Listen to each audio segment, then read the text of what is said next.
Okay, so our topic for today is about problems involving measures of position. So, alam niyo na kung paano kuhanin si measures of position ng group and the ungrouped data as well as the quartile, decile, and the percentile. So, this time, ganun pa rin naman yung gagawin but meron na siyang step by step and questions na kailangang masagot. So, ah in solving a word problem, it is important to analyze it carefully to easily identify the proper solution. So, kailangan nyong i-analyze ng mabuti yung isang word problem para malaman nyo kung ano yung solution na dapat nyong gamitin. So, considering problems involving measures of position, the following questions should be answered correctly to come up with the right answer. So, ito yung mga questions na kailangang masagot para makuha mo yung solution na gagamitin mo at makuha mo yung sagot sa isang word problem na nag involve ng measure of position. So the first question is, what is the data being presented in the problem? Is it ungrouped or group data? So from that, malalaman nyo kung anong kind of data. So kapag binasa nyo yung questions, kailangan ma-identify nyo siya kung siya ba ay group or ungrouped data. Next question, what measure of position is being asked? Is it quartile, decile, or percentile? So from that, kapag na-analyze nyo na kung siya ba ay group or ungrouped data, ang sunod nyo namang titingnan ay kung ano ang itinatanong sa ating problem. Kung siya ba ay quartile, kung decile, or percentile ang hinahanap.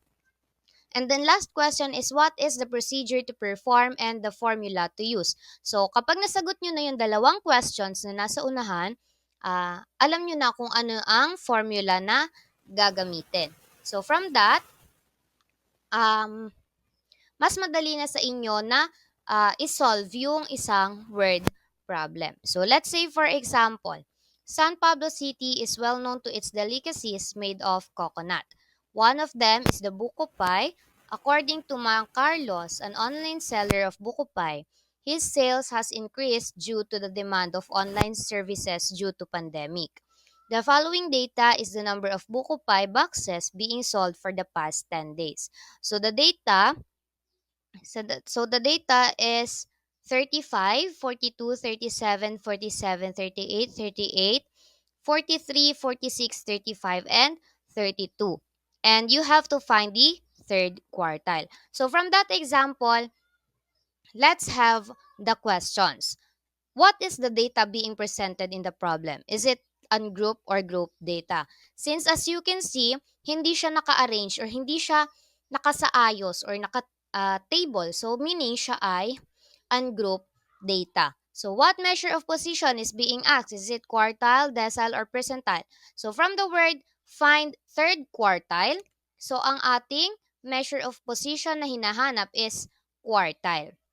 Last question is, what is the procedure to perform and the formula to use? So we know na ang ginagamit nating formula sa ating ungrouped data is yung maikli or yung QK is equal to K over 4 times n plus 1. So yun ang ating gagamiting formula. So kapag nalaman nyo na siya ay ungrouped data and quartile lang hinahanap, so ang gagamitin nating formula is QK is equal to K over 4 times n plus 1. Okay, now we have the steps. The first step is to arrange the values is in ascending order or mula sa mababa hanggang sa pinaka mataas. So, we have 32, 35, 35, 37, 38, 38, 42, 43, 46, and 47. Next step is find the position of third quartile by using the formula. So again, our formula is the QK is equal to K over 4 times n plus 1. And then the result must be rounded to the nearest integer. However, if the result falls halfway between two integers, round it down. So we have n is equal to 10. Since we have 10 given sets of data or 10 elements in a set of data. So we have 32 is 1, 35 2, 35 2, 3, 37, 4 hanggang 47 siya ay 10. So we have 10 numbers given. Therefore, n is equal to 10. Then we have to find the measure of position ng quartile 3 or the third quartile. So we have Q3 is equal to 3/4 times n plus 1. And then n is equal to 12, di ba? So, ang n natin is 12. N natin is 10 rather. So, we have 3/4 times 10 plus 1 is equal to 11. So, 3/4 times 11 is 8.25. Since we have 3 times 11 divided by 4 is 8.25. Then, round it off, we have 8. Last step is look at the arranged distribution. So, tingin tayo dun sa values in ascending order, dun sa nasa kauna-unahan step. So, titingin tayo doon. So, bilang tayo ng 8. Since ang nasa second position, nasa second step natin is 8. So, bibilang tayo ng 8 numbers doon sa ating nasa step number 1. So we have 1, 2, 3, 4, 5, 6, 7, and 8. So we have 43. So the third quartile based on the given distribution is equal to 43. And for the interpretation of that is it can be said that 75% of the number of Buko Pie boxes being sold for the past 10 days is less than or equal to 43. So bakit po naging 75%? Since alam natin na doon sa ating number line ng ating measures of position, kapag quartile, ang, ang tinatanong is nahahati siya sa apat na parts. So, first quartile is 25%, second quartile is 50%, and third quartile is 75%. And since third quartile ang hinahanap natin for this example, therefore, ang interpretation niya is 75%. Next example. Coconut oil is one of the benefits of coconut tree to human lives. It contains natural saturated fats that increase good cholesterol levels in human bodies. In TLE, we learned about this saturated and unsaturated fats. One of the factories manufacturing the product is Tropicana Food Products Incorporated or the TFPI, which was founded in 1975 at the heart of Coconut City in San Pablo City, Laguna. So TFPI has been the manufacturer of coconut products such as pioneering virgin coconut oil or VCO production in 1985. It has been a major supplier of many VCO brands both locally and internationally. Suppose it has 50 employees with age data shown below. So this is the table of the uh, example number 2 or the given. So we have ages 51 to 55, 46 to 50, 41 to 45, 36 to 40, 31 to 35, and 26 to 30. So ang frequency natin is 3, 7, 12, 8, 9, and 11. So ang hahanapin natin is the 60th percentile. So find 60th percentile. So from this example, let's have the questions. What is the data being presented in the problem? Is it group or ungrouped data? So from that example, as we can see, nakasaayos na siya. So nabilang na natin kung ilan ang nasa ages ng 51 to 55. Nabilang na natin kung ilan ang nasa ages around 46 to 50, which is 7. So from that, malalaman natin na siya ay isang group data. And from that questions, ang hinahanap po natin, what measure of position is being asked? So, ang hahanapin natin is the percentile. So, which is the 60th percentile. So, from that, group data of percentile, ang gagamitin nating formula is the PK is equal to LB plus KN over 10 or over 100 rather minus CFB over FPK times the interval. So, yun ang gagamitin natin. So, kapag group data, yung mahabang formula. Kapag naman ungroup data, yun pong pinakasimple nating formula. Okay, so, let's move on to our table. So first, we have to find the lower boundaries. So how are we going to find the lower boundaries of the age and the frequency? So kailangan natin tumingin dito sa mga nasa lower number. So from this, you have to uh, minus or subtract 0.5. So we have 51 minus 0.5 is 50.5. Then we have 46 minus 0.5 is 45.5. And 41 minus 0.5 is 40.5. Then 36 minus 0.5 is 35.5. And then we have 31 minus 0.5 is 30.5.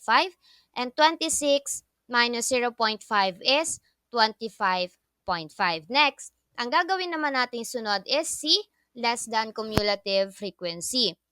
So, paano natin siya ginagawa? So, titingin tayo kay frequency sa pinakababa ng frequency. So, we have 11.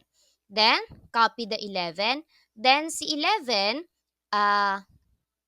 i-add natin siya sa sunod na frequency, which is 9. So, 11 plus 9 is 20. Then, we have 20 plus 8 is equal to 28. Then 28 plus 12 is 40. And then 40 plus 7 is 47. And then 47 plus 3 is equal to 50. So therefore, since pinag-add lang naman natin yung mga numbers sa frequency, so yun na din ang ating magiging total number of frequency, which is yung ating n. And then, para makuha natin kung alin ang ating gagamitin for our steps or dun sa final step natin para makuha natin yung measure of position ng ating group data, kailangan natin si formulang ito, which is yung PK is equal to Kn over 100. So, we have P60 is equal to 60 times N over 100. Again, our N is 50. And then, 60 times 50 is equal to 60 times 50 divided by 100 is 30. Therefore, ang patak ni 30 ay kay class interval ng 41 to 45 or yung ages 41 to 45. So, ang gagamitin na nating mga given is yung nasa loob ng bilog or the 20th to 49th value or yung P60 class natin. Okay, so let's have the steps. For the step 1, we have find the position of P60 class, which is yung ginawa natin na P60 is equal to 60N over 100 is equal to 60 times 50 over 100 is equal to 30.